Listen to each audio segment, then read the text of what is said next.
बिस्मिल्लाहिर्रहमानिर्रहीम। अस्सलामु अलैकुम वरहमतुल्लाहि वबरकातुहू। प्यारे दोस्तों, कैसे हो? ठीक हो? सेहत तबीयत ठीक ने? असी भी अल्लाह की रहमत है ठीक हाँ। उम्मीद करने हो तुसी भी ठीक ठाक होवोगे। जिवें साडी रोज़ मुलाकात होंदी उस तरीके नाल अज फिर तुहाडी खिदमत में हाज़र हाँ। बहुत ही नायाब चीज़ लैके आए हैं, बहुत ही आला, बहुत ही ज़बरदस्त अजमूदा चीज़ है। साल साल तो साढ़े दवाखाने में इस्तेमाल हो रही है और बहुत से लोग ये फ़ायदा लै चुके हैं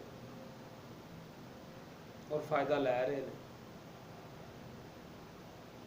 उम्मीद करने तुसी भी ये फ़ायदा लवोगे और तुहानू फ़ायदा देवेगी और तुसी सानू दुआवां च याद रखोगे। और बहुत ज़बरदस्त चीज़ है ये चीज़ है मैदे वास्ते। मैदे के तमाम अमराज, गैस, कब्ज़, तबखीर, पेट दे विच गुड़ गुड़ रहना, रोटी का हजम ना होना, रोटी खा लैनी पेट भरिया भरिया रहना, दिल ते भार रहना, वसवसे आने, इस हद तक तबखीर तुर जानी कि जी मैं बचना नहीं, मैं मर जाना, पता नहीं मेरा की बनेगा।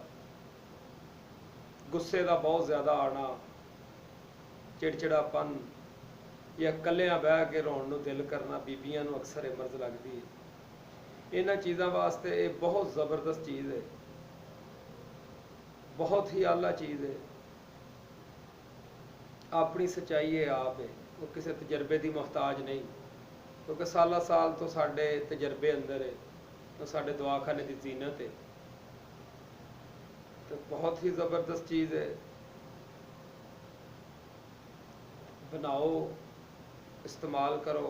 घर के अंदर इस चीज़ का होना बहुत ज़रूरी है। किसी टाइम किसी भाई दे, किसी भैन दे, किसी बच्चे के पेट अंदर दर्द हो जाती है, अचानक दर्द शुरू हो जाती है, तो तुहाडे कोल चीज़ बनी होएगी, डब्बा चुको, उहदे विचों अगर बच्चा है तो एक चुटकी इन्नी क लैके उन्होंने खवाओ, फौरी दर्द खत्म।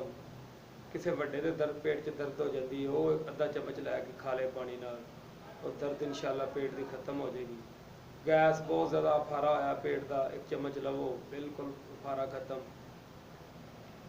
तो इनू इस्तेमाल तो करोगे तुसी, लेकिन इस्तेमाल करने तो पहले एक चीज़ याद रख लो कि परहेज दवाई नालों बेहतर है। ये खट्टिया मिठिया चीज़ां, खट्टिया चीज़ां नहीं खानिया, तेल वाला अचार नहीं खाना, पकौड़े नहीं खाने, समोसे नहीं खाने, जलेबी नहीं खानी, यानी कि तलियां चीज़ों तो परहेज करना। हो सके तो अगर 15 दिन इस्तेमाल करते हैं तुसी गोश्त वगैरह भी ना खावो, तो तुहाडा मैदा बिल्कुल दुरुस्त जानब चला जाएगा, दुरुस्तगी की जानब चला जाएगा, दुरुस्त हो जाएगा, ठीक हो जाएगा। तो इंशाअल्लाह बहुत ज़बरदस्त चीज़ है।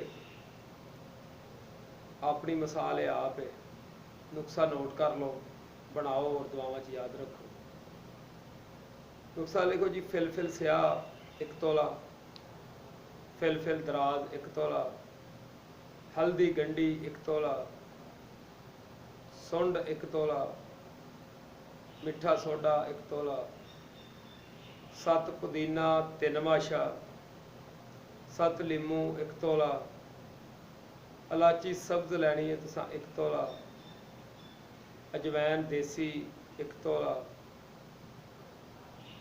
तो 10वीं चीज़ तुसां लैनी है सफ़ेद चीनी, जिहड़ी आम घर दे विच इस्तेमाल होंदी, ये लैनी है तुसी 3 पाइया लै लैनी, 3 पाव चीनी। ये तमाम चीज़ां कुट लैनियां, 7 पुदीना साइड पर रख लेना, सारिया चीज़ां कलियां कलियां करके साफ सुथरियां करके कुट लैनियां। ये जी इलाची सब्जी का छिलका नहीं कढ़ना, छिलका भी कोशिश करनी है विच ही कुटन की, विच ही पी देना। अलहदा अलहदा करके सारिया चीज़ां कुट के एंड ते 7 पुदीना पी के विच पा देना, इनू मिक्स करके ते विच चीनी मिक्स कर लैनी, इनू मिक्स करके तो डब्बे च पा के रख लेना। दवाई तुहाडी तैयार हो गई। रह गया मसला खुराक का।